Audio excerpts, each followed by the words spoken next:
Nós vamos falar agora sobre a tutela provisória nos tribunais. No meu curso Prática de Recurso Especial e Recurso Extraordinário de A a Z, eu trato do efeito suspensivo no RE e no RESP. O efeito suspensivo é uma forma de tutela provisória nos tribunais. E esse também é o tema que eu abordo no meu curso Prática de Tutela Provisória de A a Z. Então eu vou gravar essa aula de maneira mais completa e vou disponibilizar nos dois cursos. No curso de Recurso Especial e Recurso Extraordinário vai ser um bônus, um plus, porque eu vou abordar não só o recurso especial e o recurso extraordinário, mas os demais recursos, a questão da tutela provisória, o efeito suspensivo e a tutela antecipada recursal. Bacana? Vamos ver aqui o que diz o Código de Processo Civil, artigo 995. Os recursos não impedem a eficácia da decisão, salvo disposição legal ou decisão judicial em sentido diverso. Então, esse artigo 995 prevê que a regra é que os recursos não tenham efeito suspensivo automático. Existem exceções, que é o caso da apelação. A apelação é uma exceção a essa regra. Agora, o parágrafo único diz o seguinte: a eficácia da decisão recorrida poderá ser suspensa por decisão do relator se da imediata produção de seus efeitos houver risco de dano grave, de difícil ou impossível reparação e ficar demonstrada a probabilidade de provimento do recurso. Esse dispositivo prevê aqui a possibilidade de se suspenderem os efeitos, a eficácia da decisão recorrida. Esse dispositivo não está falando aqui de uma possibilidade de antecipação da tutela recursal, como nós vamos ver. Ele está falando apenas da possibilidade de suspender a eficácia da decisão. Eu suspendo algo que está produzindo efeitos para que deixe de produzir. E aqui é uma tutela provisória de urgência, porque ele diz, olha, tem que haver um risco de dano grave, ou seja, o perigo da demora, e a probabilidade de provimento do recurso, que é a probabilidade lá do direito. Então, se a gente percebe, o Código prevê a possibilidade de uma tutela provisória de urgência para suspender a eficácia da decisão. Mas nós vamos ver que esse tema tem muito mais nuances que nós vamos aprofundar aqui neste curso. Olha só, sobre a apelação, o Código prevê algo diferente. Olha só, a apelação é um recurso que tem efeito suspensivo automático. A apelação terá efeito suspensivo. A doutrina critica essa expressão, efeito suspensivo, no caso da apelação. Porque, a rigor, não é a apelação que vai suspender a eficácia da sentença. É a própria recorribilidade. Porque quando o juiz profere a sentença, ela já surge com sem produzir seus efeitos. Por isso a doutrina diz que seria mais adequado falar em efeito obstativo. A própria recorribilidade já obsta o surgimento dos efeitos da sentença. O caso do agravo de instrumento é diferente. Ele está produzindo efeitos, aí você suspende. Você pede lá para o tribunal suspender, ele suspende. Já na apelação, não. Ela nunca produziu efeitos. Proferiu a sentença, ela já está ineficaz e logo não é a apelação que vai suspender. Suspender da ideia é algo que está surtindo efeitos e agora é suspenso. Mas isso é só uma questão terminológica. O Código fala em efeito suspensivo. Agora, ele prevê algumas hipóteses em que a apelação não tem efeito suspensivo automático. É o parágrafo 1º. Ó. Além de outras hipóteses previstas em lei, começa a produzir efeitos imediatamente após a sua publicação a sentença aqui. Inciso 1. Homologa divisão ou demarcação de terras. Inciso 2. Condena a pagar alimentos. Eu vou fazer um aprofundamento sobre esse ponto. O Código diz que a sentença que condena a pagar alimentos, ela já nasce sem efeito suspensivo. A apelação contra ela não tem efeito suspensivo, ou seja, essa sentença já produz efeitos imediatos. Mas e a sentença que exonera o devedor, que diminui o valor ou que aumenta? E aí? Isso aqui é um aprofundamento a título aí de bônus. Olha só, o STJ já decidiu que a sentença que majora, que diminui, que exonera, que a condena a pagar alimentos, tudo isso não tem efeito suspensivo automático. Ela já é eficaz. Isso é interessante. Então, por exemplo, se o teu cliente vem pagando pensão alimentícia e o juiz o exonera, ele já vai poder parar de pagar imediatamente, ainda que o autor recorra. Se o juiz diminui, ele já vai poder pagar o valor menor, assim como se ele aumentar. Isso é interessante porque, imagine aí, o juiz exonera o devedor de pagar alimentos E aí o beneficiário dos alimentos pode interpor a apelação só para ganhar mais um tempo. Olha, enquanto o recurso estiver tramitando, ele vai ter que me pagar. Então o STJ decidiu isso. Não. Quando a sentença exonera, também produz efeitos imediatos. Bacana? Inciso 3. Extingue sem resolução do mérito ou julga improcedentes os embargos do executado. Julga procedente o pedido de instituição de arbitragem. 5. Confirma, concede ou revoga a tutela provisória. 6. Decreta a interdição. Esse 5 é muito bacana, porque é exatamente isso que nós estamos estudando. Uma coisa muito bacana da tutela provisória é que ela retira o efeito suspensivo da apelação. Pode ser que o juiz defira a tutela provisória antes da sentença e depois na sentença ele só confirma. Ou pode ser que o juiz ainda não tenha proferido a decisão concedendo a tutela provisória e na própria sentença ele conceda. A vantagem é exatamente essa, que essa sentença não vai ter, a apelação contra ela não vai ter efeito suspensivo automático. Aí o parágrafo 2º vai dizer da possibilidade, né, de cumprimento provisório. Nos casos do parágrafo 1º, o apelado poderá promover o pedido de cumprimento provisório depois de publicada a decisão. Essa que é a parte bacana, como eu já disse. Se a sentença é proferida sem efeito suspensivo automático, no caso, com efeitos imediatos, você já pode iniciar o cumprimento provisório da sentença. Isso é muito bacana. É o que acontece, por exemplo, lá na Justiça do Trabalho. Na Justiça do Trabalho, o recurso ordinário não tem efeito suspensivo automático. Então, quando o juiz profere a sentença, você já pode iniciar o cumprimento provisório, não precisa aguardar eventual julgamento do RO. E normalmente funciona assim, ó. Cada tribunal tem sua faculdade de disciplinar, autonomia para disciplinar essa questão. Mas na prática, a maioria faz assim, ó. O cumprimento definitivo, que é aquele após o trânsito em julgado, é feito nos mesmos autos. Já o cumprimento provisório é feito em autos apartados. Então você vai iniciar um novo processo e aí vai ter um campo lá para você colocar o processo principal para distribuir por dependência. Normalmente é assim que funciona. E aí, olha só que interessante. O processo está tramitando aqui, ó, o processo principal. Aí o juiz proferiu um RO, por exemplo, uma sentença lá na Justiça do Trabalho, por exemplo. Aí você começa o cumprimento provisório nesses outros autos. Aí esse aqui transita. O cumprimento definitivo continua aqui ou vai para esse? Alguém já me perguntou isso. Resposta, continua lá no que estava tramitando provisoriamente. Normalmente é assim que os tribunais prevêem. Claro, como eu disse, cada tribunal tem a faculdade de disciplinar essa questão, mas isso aqui é o que mais acontece na prática. Só que alguns tribunais prevêem o cumprimento, mesmo que definitivo, em autos apartados.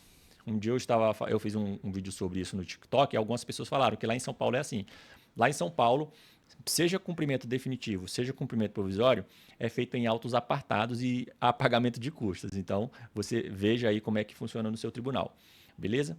Mas aí, como eu disse, você vai poder iniciar o cumprimento provisório quando a sentença for proferida naquelas hipóteses. Mas você pode fazer o pedido de concessão de efeito suspensivo, é o que diz o parágrafo 3º. O pedido de concessão de efeito suspensivo nas hipóteses do parágrafo 1º poderá ser formulado por requerimento dirigido ao... Então vamos imaginar, o juiz condena o teu cliente a pagar alimentos. Essa sentença produz efeitos imediatos. Você pode interpor apelação e pode pedir efeito suspensivo. O inciso 1 diz que é dirigido ao tribunal no período compreendido entre a interposição da apelação e sua distribuição, ficando o relator designado para seu exame prevento para julgá-la. E o inciso 2, relator se já distribuída a apelação. Então, se ainda não houve a escolha de um relator, você vai dirigir ao tribunal. Se já houve, você vai dirigir ao relator. E olha que interessante, eu não vejo nenhum problema em você abrir um tópico na sua apelação. Por exemplo, você fez a apelação e lá na sua apelação você faz um tópico do efeito suspensivo. Só que eu já vi tribunais de justiça indeferindo essa possibilidade, indeferindo o pedido de efeito suspensivo porque a pessoa fez no próprio bojo da apelação. O tribunal diz o seguinte, não, você deve fazer uma peça em apartado. Eu trouxe aqui um exemplo de um julgado do Tribunal de Justiça de Minas Gerais, só para exemplificar. O pedido de atribuição de efeito suspensivo ao recurso de apelação deve ser formulado em petição incidental em apartado e não no bojo da própria peça recursal, sob pena de não conhecimento por inadequação da via eleita. Eu dei um exemplo aqui do Tribunal de Justiça de Minas Gerais, mas eu também já vi os julgados do Tribunal de Justiça do DF, nesse mesmo sentido. Então vamos lá. Se você quiser pedir o efeito suspensivo à apelação naquelas hipóteses em que a apelação produz efeito ou em que a sentença produz efeitos imediatos, você não deve fazer na própria peça recursal. Você faz a apelação e coloca lá um tópico pedindo efeito suspensivo. Eu entendo que isso não teria nenhum problema, mas como existem tribunais de justiça que entendem que não é possível, então é melhor você não fazer assim. Você vai ter que fazer uma peça autônoma lá para o tribunal. Então vamos lá, você interpôs a apelação lá no juiz de primeira instância. E aí você faz uma peça pedindo só o efeito suspensivo dirigida ao tribunal. Agora, se o processo, vamos imaginar que já está lá no tribunal, já está tramitando, já foi escolhido o relator, aí você pode só atravessar uma peça lá pedindo o efeito suspensivo. Mas enfim, voltando aqui, você pode pedir o efeito suspensivo à apelação naquelas hipóteses em que ela não é recebida com efeito suspensivo automático. Mas olha que o CPC disciplina a matéria de uma maneira bem interessante. O que diz aqui o parágrafo 4º. Nas hipóteses do parágrafo 1º, a eficácia da sentença poderá ser suspensa pelo relator se o apelante demonstrar a probabilidade de provimento do recurso ou se, sendo relevante a fundamentação, houver risco de dano grave ou de difícil reparação. Veja que, no caso da sentença, no caso do pedido de efeito suspensivo à sentença, o Código prevê a tutela provisória de urgência e a tutela provisória de evidência. Nós vimos que lá no artigo 995, ele prevê o seguinte, olha, a eficácia da decisão recorrida poderá ser suspensa por decisão do relator se da imediata produção de seus efeitos houver risco de dano grave, de difícil ou impossível reparação e ficar demonstrada a probabilidade do direito. Tratando dos recursos em geral, o Código somente prevê tutela provisória de urgência. Mas tratando da apelação, o Código prevê tutela provisória de urgência e de evidência, porque ele fala aqui, probabilidade do recurso ou seja, na primeira possibilidade é só probabilidade de provimento do recurso. Se você demonstra a probabilidade de provimento do recurso, você já pode obter o efeito suspensivo. Ou, se sendo relevante a fundamentação, houver risco de dano grave ou de difícil reparação. Então, nessa segunda hipótese, é a tutela provisória de urgência. E essa redação é muito semelhante à que é prevista para os embargos de declaração. Olha, os embargos de declaração não possuem efeito suspensivo e interrompem o prazo para interposição de recurso. E parágrafo 1º.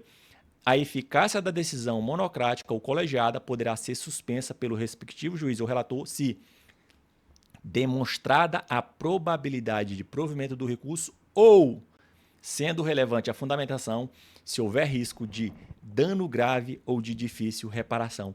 Então, olha que interessante. Para os recursos em geral, o Código prevê a possibilidade de tutela provisória de urgência para suspender a eficácia da decisão. Já no caso da apelação recebida sem efeito suspensivo e dos embargos de declaração, o Código prevê a possibilidade de tutela provisória de urgência e de evidência. Na tutela de evidência, você só precisa demonstrar a probabilidade de provimento do recurso. Não precisa mostrar uma situação de urgência, de dano, uma possibilidade de dano grave. Olha que interessante. Mas a doutrina entende que nós devemos interpretar o Código sistematicamente.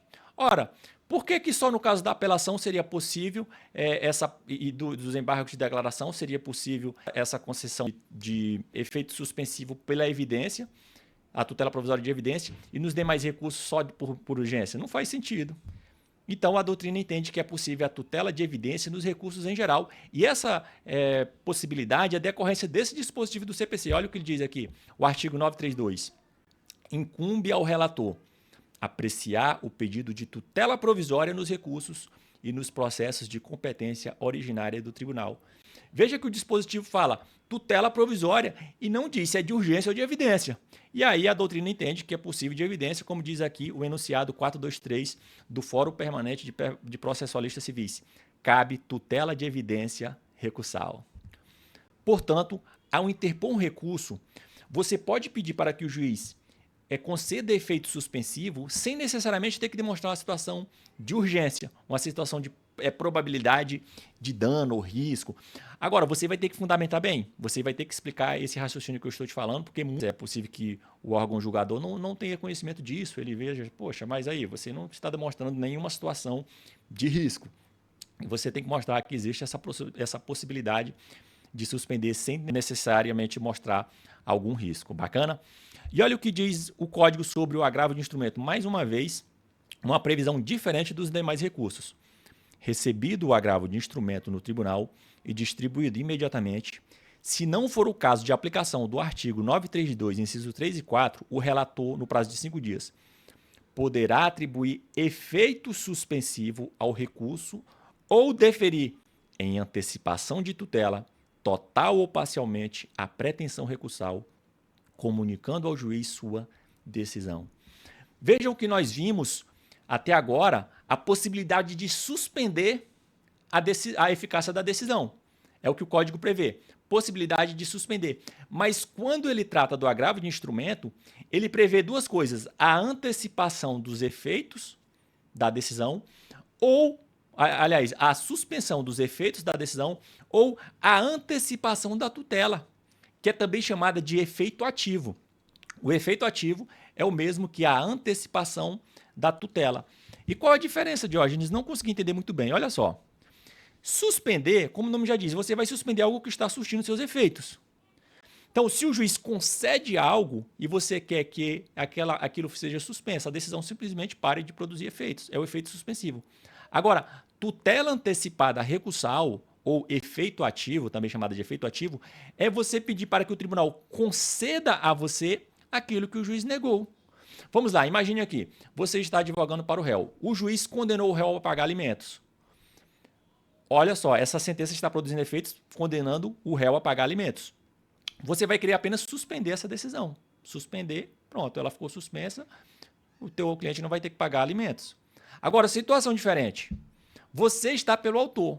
O autor pediu alimentos e o juiz indeferiu. Pediu lá tutela provisória de urgência, pedindo alimentos, o juiz indeferiu. Você vai só suspender essa decisão? Ora, essa decisão não está surtindo efeito nenhum, ela simplesmente indeferiu.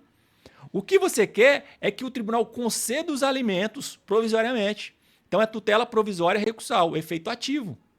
A tutela antecipada recursal, o efeito ativo. Você vai querer que o tribunal conceda aquilo que o juiz negou. Olha a diferença. Efeito suspensivo. O juiz condenou a pagar alimentos, nesse exemplo, e agora você vai só suspender essa decisão. Vai ficar zero, é como se o juiz não tivesse proferido decisão nenhuma. Agora, na tutela antecipada recursal, o efeito ativo, o juiz negou e você quer que o tribunal conceda aquilo que o juiz negou. Então, isso aí é a tutela antecipada recursal, também chamada de efeito ativo. Mas veja que o código somente prevê para o agravo de instrumento.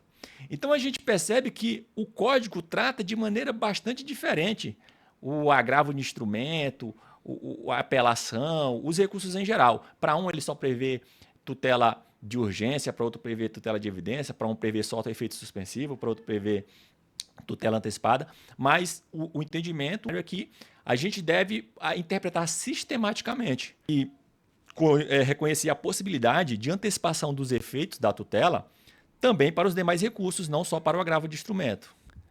Dando continuidade, aqui o código, ainda nessa ideia de tutela provisória nos tribunais, a propositura da ação rescisória não impede o cumprimento da decisão rescindenda, ressalvada a concessão de tutela provisória. Então, no caso da ação rescisória, também é possível conceder tutela provisória. Imagine que você está sendo executado, mas você entende que a decisão deve ser rescindida, a sentença que te condenou deve ser rescindida por qualquer motivo. Você pode pedir lá você ajuiza a ação rescisória e você pede para suspender os efeitos da sentença. Há um enunciado doutrinário que diz que não existe estabilização quando estivermos diante de ação rescisória, porque, afinal de contas, uma decisão provisória não pode prevalecer sobre uma coisa julgada. Uma decisão é aquela ideia lá da estabilização. Aqui o 1029 fala sobre o efeito suspensivo nos recursos para tribunais superiores. Olha, o pedido de concessão de efeito suspensivo a recurso extraordinário ou a recurso especial poderá ser formulado por requerimento dirigido. Aí, esses incisos vêm em uma ordem não muito boa. Um dia alguém leu, não conseguiu entender, me pediu ajuda, aí eu falei, olha, é só ler em outra ordem. Começa pelo inciso 3. Ao presidente ou ao vice-presidente do tribunal recorrido, no período compreendido entre a interposição do recurso e a publicação da decisão de admissão do recurso. assim como no caso do recurso ter sido sobrestado nos termos do artigo 1037. Olha só, você interpõe o recurso especial, o recurso extraordinário no tribunal de segunda instância. Se esse ainda não foi admitido aqui no tribunal de origem, você vai pedir para ele. Você interpõe lá para o presidente ou vice-presidente do Tribunal de Justiça, por exemplo. Você vai pedir para ele. Agora, o inciso 1, do 3 a gente vai para o 1. Ao Tribunal Superior respectivo no período compreendido entre a publicação da decisão de admissão do recurso e sua distribuição. Então, já houve admissão pelo Tribunal de Origem, mas ainda não foi escolhido um relator, você pede para o Tribunal Superior. Agora, no inciso 2, ao relator se já distribuído o recurso. Já foi escolhido o relator, você vai pedir. Mas é importante você entender o seguinte. Certa vez alguém me perguntou assim, Diógenes, qual a diferença de endereçar o recurso especial para o presidente ou para o vice-presidente do tribunal recorrido? Olha, pessoal, essas questões, presidente ou vice-presidente, não são tão relevantes. O que importa não é lá na tua peça. Excelentíssimo senhor presidente ou vice-presidente. Cada tribunal vai prever no seu regimento interno, se é o presidente, se é o vice-presidente. Mas o que realmente importa é você peticionar corretamente lá no sistema, no PJE, no ESAG, no EPROC, enfim, dependendo aí do sistema. E não o nome lá na tua peça. Eu mesmo, geralmente, coloco assim, excelentíssimo senhor presidente, aí se for para o vice, tanto faz. Ou coloca presidente, vice-presidente. Às vezes eu coloco só assim, ao tribunal. Eu normalmente nem endereço especificamente, às vezes nem coloco um endereçamento, eu coloco lá processo número, partes ali, o autor, o recorrente, recorrido, e lá embaixo qual é o tribunal, enfim. Não é isso que vai importar, o que está lá na tua peça. O que realmente importa é lá no PJE. Então, por exemplo, se você vai interpor uma apelação, você tem que colocar lá, vamos supor, o PJE, no PJE da primeira instância. Se for agravo de instrumento, você protocola diretamente no PJE da segunda instância. Se você protocolar um agravo de instrumento lá no PJE da primeira instância e colocar lá no endereçamento tribunal, você errou. Não importa que você colocou lá tribunal, mas se você endereçou lá no PJ da primeira instância, você errou. Eu já vi agravos de instrumentos sendo inadmitido por esse motivo, que a pessoa interpôs lá na primeira instância. Do mesmo jeito, se você vai interpor um recurso especial, um recurso extraordinário, você vai colocar lá no PJE da segunda instância, porque ele vai ser dirigido ao sistema lá do Tribunal de Segunda Instância. Aí depois ele vai para lá, do mesmo jeito o agravo em RESP, o agravo em RE. Agora, o processo já está lá no Tribunal Superior. Aí é proferida uma decisão monocrática, você vai interpor um agravo interno. Aí você vai ter que ir lá no sistema do Tribunal Superior. Então, o que mais importa é isso, é você direcionar corretamente lá no sistema. E não, se você pode colocar assim, ao presidente, ou ao vice-presidente, ou ao presidente barra vice-presidente, ou só dizer ao tribunal, isso aí não é tão relevante. Agora, veja que interessante que ele prevê aqui, o que você vai, por exemplo, se o processo ainda está lá no Tribunal de Justiça, você faz o pedido de efeito suspensivo ao presidente ou ao vice-presidente do tribunal recorrido. Só que tanto o STF quanto o STJ já admitiram em caráter excepcional a seguinte situação. O processo estava no Tribunal de Segunda Instância, mas existia uma situação urgente. Então a pessoa dirigiu um efeito suspensivo diretamente ao Tribunal Superior. Não é muito comum, é difícil disso acontecer, é difícil de os tribunais admitirem, mas já aconteceu. Já aconteceu, então, eventualmente você pode pedir isso. Certa vez eu prestei uma consultoria para alguém e eu orientei nesse sentido. Como que era o caso? O juiz negou lá o que ela havia pedido, negou na própria sentença. Era uma questão de saúde, uma questão de urgência, o juiz negou na própria sentença. Eu não me recordo se a pessoa não interpôs agravo de instrumento, perdeu o prazo, enfim. Mas, no caso, quando ele julgou a tutela provisória. Mas, enfim, o juiz proferiu sentença negando esse pedido e era uma questão urgente. E olha só, estava próximo ao recesso. Aí pensa aí, se ela vai interpor uma apelação e ela vai intimar a parte contrária para apresentar contrarrazões, depois vai subir e ia demorar muito tempo. Então, eu sugeri que ela fizesse um pedido de tutela antecipada diretamente lá no tribunal. Veja que essa situação não se confunde com... não é exatamente equivalente àquela que eu falei do efeito suspensivo da apelação. Vamos ver aqui. O parágrafo 3º. O pedido de concessão de efeito suspensivo nas hipóteses do parágrafo 1º. Olha só, primeiramente, aqui fala só de efeito suspensivo, não fala de tutela antecipada. E ele está falando para suspender os efeitos de uma sentença que está produzindo efeitos imediatos. Aquela lá em que a apelação não é recebida com efeito suspensivo automático. Só que no caso dela, não era isso. Ela estava querendo pedir exatamente, não era para suspender a sentença. Ela estava pedindo a tutela antecipada recursal, que só é prevista para o agravo de instrumento, aliás, não é prevista para a apelação. E também não era um caso daqueles em que a apelação é recebida sem efeito suspensivo. Então, eu sugeri que ela fizesse um pedido de tutela antecipada recursal lá no Tribunal de Justiça, e fosse lá despachar, porque era um caso urgente, e utilizasse como analogia esse dispositivo. Olha só, esse dispositivo prevê a possibilidade de concessão de efeito suspensivo, então ela ia pedir a tutela antecipada recursal. E com analogia ao STF e ao STJ. Ora, se tanto o STF quanto o STJ já admitiram uma situação semelhante, o processo ainda estava na segunda instância e eles aceitaram um pedido de efeito suspensivo lá em cima. Eu disse para ela juntar precedente do STF, precedente do STJ nesse sentido, para utilizar como reforço argumentativo. E se tivesse lá do Tribunal de Justiça também ela poderia usar. E aí ela pedir a tutela antecipada recursal. Então eu acho bastante plausível e fica aí como um aprofundamento. Bacana? A gente continua nos próximos blocos falando sobre esse tema. Até mais.